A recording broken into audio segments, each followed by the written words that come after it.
جیسے ہم امتحانات میں ہیں تو ہمارا مقصد یہ ہوتا ہے کہ میں 100/100 لاؤں، میں 100% لاؤں، تو کتنا لاتا ہے بندہ؟ 90%، 95۔ لیکن آپ بولیں کہ جناب نہیں مجھے بس 50% کافی ہے، یا بس میں پروموٹ ہو جاؤں، تو آپ فیل ہو جائیں گے۔ تو اپنی جو سوچ ہے اس کو آسمان کے ساتھ لگائیں۔ ابو محمد ابن التبان کا کہ وہ اپنے ابتدائی ایام میں رات کو علم حاصل کیا کرتے، تو ان کی امی جیسے ہی آتی نا تو وہ کیا کرتے تھے، اس مصباح کو، اس لالٹین کو ایک بڑے سے تحت الجفنہ الآنیۃ العظیمہ، ایک بڑا سا برتن ہوتا تھا، اس میں اس لالٹین کو چھپا دیتے اور وَيَتَظَاهَرُ بِالنَّوْمِ، سونے کی ایکٹنگ کرتے، اور جیسے ہی امی چلی جاتی تو اس کو نکال کو پھر پڑھنے شروع کرتے۔ السلام علیکم ورحمۃ اللہ وبرکاتہ، الحمد للہ رب العالمین والصلاة والسلام علی النبی الامین، اما بعد، اللہم انی اعوذ بک من فتنة القول كما اعوذ بک من فتنة العمل ومن التکلف لما لا احسن ومن العجب بما احسن واعوذ باللہ من السلاطة والہذر ومن العی والحسر۔ اس دعا کا کیا مطلب ہے؟ اس دعا کا مطلب ہے اللہم انی اعوذ بک من فتنة القول، یا اللہ میں پناہ مانگتا ہوں قول کے فتنے سے، وَأَعُوذُ بِكَ مِن فِتْنَةِ الْعَمَلِ، اور میں عمل کے فتنے سے پناہ مانگتا ہوں، وَأَعُوذُ بِاللَّهِ مِنَ التَّكَلُّفِ لِمَا لَا أُحْسِنُ، اور جس چیز کو میں نہیں جانتا اس میں تکلف کرنے سے یا اللہ میں پناہ مانگتا ہوں، وَأَعُوذُ بِاللَّهِ مِنَ الْعُجْبِ بِمَا أُحْسِنُ، اور یا اللہ میں پناہ مانگتا ہوں کہ مجھے وہ چیز اچھی لگنے لگے اپنے جس میں مجھے اچھا لگتا ہے، جس میں میں گرپ رکھتا ہوں، تو اللہ تعالیٰ ہمیں ان فتنوں سے بچائے۔ اب آگے شیخ آتے ہیں المعقل الثالث، تیسرا اصول، جمع ہمت النفس علیہ۔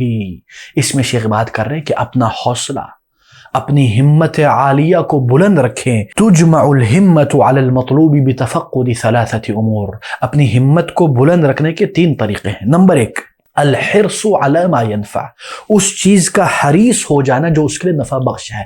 حرص کا کیا مطلب ہے؟ حرص کا مطلب ہے، ایک تو ہوتی ہے طلب، حرص ہے شدت طلب، شدت رغبت، یعنی اس کو اس طرح زور سے تھامنا اور زور سے پکڑنا۔ فَمَتَى وُفِّقَ الْعَبْدُ إِلَى مَا يَنْفَعُهُ حَرَصَ عَلَيْهِ، جب انسان کو اللہ تعالیٰ توفیق دیتا ہے کہ وہ اس نفع بخش چیز کو پکڑے تو وہ اس کا حریص ہو جاتا ہے۔ اور دوسری چیز الاستعانة باللہ عز وجل فی تحصیلہ، علم کے حصول میں اللہ سے مدد طلب کرے۔ یہ کبھی نہیں سمجھنا کہ میرے پاس سارے وسائل ہیں تو میں نے اپنے پاؤں پر کھڑے ہو کر یہ علم حاصل کیا۔ تو کون ہوتا ہے جو تو نے علم حاصل کیا؟ جب تک اللہ نے توفیق نہیں دی تو کچھ نہیں کر سکتا۔ تو یہ اللہ سے مدد مانگتے رہیں، جب بھی صبح نکلیں اللہ سے مدد مانگیں، رب زدنی علما، یا اللہ میرے علم میں اضافہ کر، یا اللہ میرے لیے آسان راستہ کر۔ تیسری چیز عدم العجز عن بلوغ البغیۃ منہ، جلدی ہار نہیں ماننا، جلدی عاجز مت نہیں آ جانا، برگر نہیں بننا، ٹھیک ہے نا؟ ممی ڈیڈی برگر بچے نہیں بننا، آپ نے شیر کا بچہ بننا ہے یا شیر کی بچی بننی ہے، آپ نے آگے جانا ہے، ایک دم جلدی ہار نہ مانا کریں۔ ہم لوگوں کا مسئلہ ہے تھوڑی سی رکاوٹ آ جائے ہم ہار مان جاتے ہیں، تھوڑی سی کوئی مشکل چیز آ جائے ہم ہار مان لیتے ہیں۔ ایسا سائیکولوجیکل ویکنس کہتے ہیں اس کو، نفسیاتی طور پر ہم کمزور ہو چکے ہیں، ہم ہار چکے ہیں اندر سے شیر کو نکالے، اس ایمان کی گرمائش کو پیدا کرے جس کے سامنے پہاڑ بھی کمزور پڑ جائے۔ اس کے بعد شیخ نے اس کی دلیل پیش کی ایک حدیث سے، کہا یہ میں نے ایک دلیل پیش کر رہا ہوں ان چیزوں کے متعلق، جیسے کہ صحیح مسلم میں ہے کہ عن ابی ہریرہ رضی اللہ عنہ عن النبی صلی اللہ علیہ وسلم انہ قال احرص علی ما ینفعک واستعن باللہ ولا تعجز، یعنی اللہ تعالیٰ سے مدد کرو، استعن باللہ، اور احرص علی ما ینفعک، اور اللہ جو تمہارے لیے نفع بخش ہے اس کے حریص ہو جاؤ، اور اللہ تعالیٰ سے مدد طلب کرو، ولا تعجز، اور جلدی ہار مت مانو، جلدی عاجز مت آ جاؤ۔ اور قال الجنید البغدادی رحمہ اللہ الموحد، امام جنید بغدادی موحد تھے، توحید کی طرف بلاتے تھے۔ آج کل ان کے بارے میں بات کرنے والے بہت ہیں، لیکن توحید پہ ان کے پیروکاروں کو چلنا چاہیے۔ ما طلب احد شیئا بجد واجتہاد الا نالہ فان لم ینلہ کلہ نال بعضہ، جس نے بھی جد و اجتہاد، سنجیدہ ہو کر ایک چیز کو پانے کی پوری کوشش کر لی تو وہ اس کو پا لیتا ہے۔ فان لم ینلہ کلہ نال بعضہ، اگر وہ پورے کو پورے نہیں پاتا تو کچھ نہ کچھ تو پا لیتا ہے۔ جیسے ہم امتحانات میں ہیں تو ہمارا مقصد یہ ہوتا ہے کہ میں 100/100 لاؤں، میں 100% لاؤں، تو کتنا لاتا ہے بندہ؟ 90%، 95۔ لیکن آپ بولیں کہ جناب نہیں مجھے بس 50% کافی ہے، یا بس میں پروموٹ ہو جاؤں، تو آپ فیل ہو جائیں گے۔ تو اپنی جو سوچ ہے اس کو آسمان کے ساتھ لگائیں۔ اور اسی طرح یعنی کون سی چیز ہے جس کی وجہ سے ہمارے حوصلے بلند ہوں گے یا بلند ہو سکتے ہیں، جیسے کہ شیخ فرماتے ہیں وہ ہے اعتبار حال من سبق، جو ہم سے پہلے گزرے ہوئے لوگ ہیں ان کے قصے کہانی، ان علماء کے زندگانیوں سے ہم عبرت حاصل کریں۔ وتعرف على همم القوم الماضین، جو ہم سے گزرے ہوئے لوگ تھے ان کی ہمت عالیہ کے قصے پڑھیں۔ اسی طرح شیخ نے قصہ بتایا امام اہل سنہ امام احمد بن حنبل رحمہ اللہ کا، کہ وہ جب چھوٹے ہوتے تھے تو وہ فجر سے پہلے نکلنے کی کوشش کرتے تھے، تو ان کی امی ان کو پکڑ لیتی، فتأخذ امه بثيابه وتقول له یعنی رحمتا به حتی یؤذن الناس او یصبحوا، اے بیٹے ذرا صبر کر لے، فجر تو ہونے دے، لوگوں کو جاگ کے جانے دے، پھر تو جائیں۔ یہ تھے امام احمد بن حنبل، یہ تھی ان کی والدہ۔ یہ چیزیں نہ ہوتی تو کیسے وہ امام بنتے۔ اور اسی طرح امام خطیب بغدادی نے صحیح البخاری پوری کی پوری 3 مجالس میں پڑھی اسماعیل الحیری پر۔ کیسے؟ 2 مجالس مغرب سے لے کر فجر تک، تیسری مجلس ضحوۃ النہار یعنی چاشت کے وقت سے لے کر انہوں نے ضحا کے وقت سے لے کر عصر تک، پھر مغرب سے لے کے فجر تک، 3 مجالس میں۔ کیا ہم آج پڑھ سکتے ہیں؟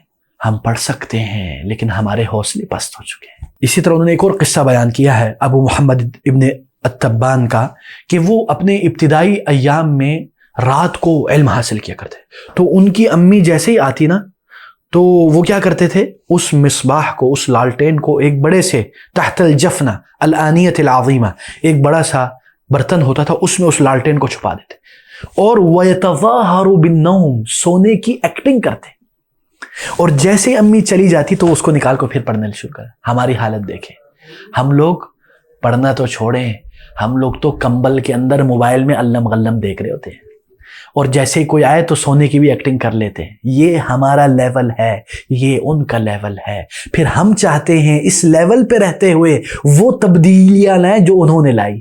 یہ تو آپ ایک مستحیل چیز طلب کر رہے ہو، ایک ناممکن چیز طلب کر رہے ہو۔ شیخ فرماتے ہیں فَإِنَّ هِمَّةَ الصَّادِقِ لَا تَشِيبُ، جو سچا ہوتا ہے نا اس کی ہمت کبھی بوڑھی نہیں ہوتی۔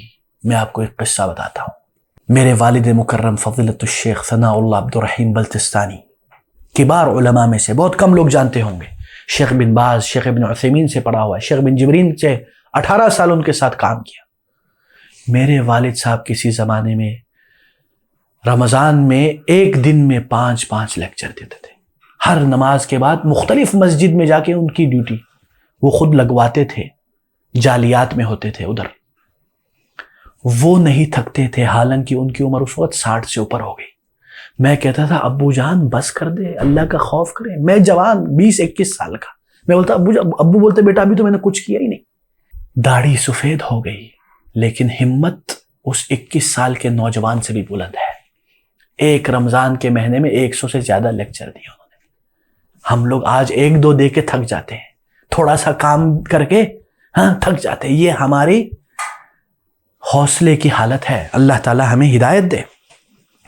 اور اسی لیے آخر میں ابو الوفا ابن عقیل احد اذکیاء العالم، عقل مندوں میں سے ایک تھے، بڑے حنابلہ کے علماء میں سے ہیں، وہ 80 سال کے عمر میں یہ کہتے ہیں ما شاب عزمی ولا حزمی ولا خلقی ولا ولائی ولا دینی ولا کرمی وانما اعتاض شعری غیر صبغته والشیب فی الشعر غیر الشیب فی الہمم۔ اللہ اکبر، یہ شعر ناقابل ترجمہ ہے، ہر چیز قابل ترجمہ نہیں ہے، لیکن میں مفہوم بتا دیتا ہوں، میں ترجمے کا ماہر نہیں ہوں، کہ میری ہمت، میرا حوصلہ، میری عزیمت، میرے اخلاق کم نہیں ہوئے، نہ میرا دین، نہ میرا لائلٹی، میری ولا، میرا کرم، وہ بھی کم نہیں ہوا۔ وَإِنَّمَا اعْتَاضَ شَعْرِي غَيْرَ صِبْغَتِهِ، لیکن میرے جو بال کے رنگ ہے وہ بدل گئے۔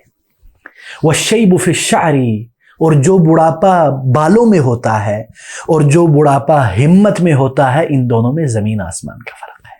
اللہ اکبر۔ تو میرے پیارے بھائیوں، بلند پرواز چڑھیے، عقابوں کی نظر سے دیکھیے اور خود کو ثریا سے چپکائیے۔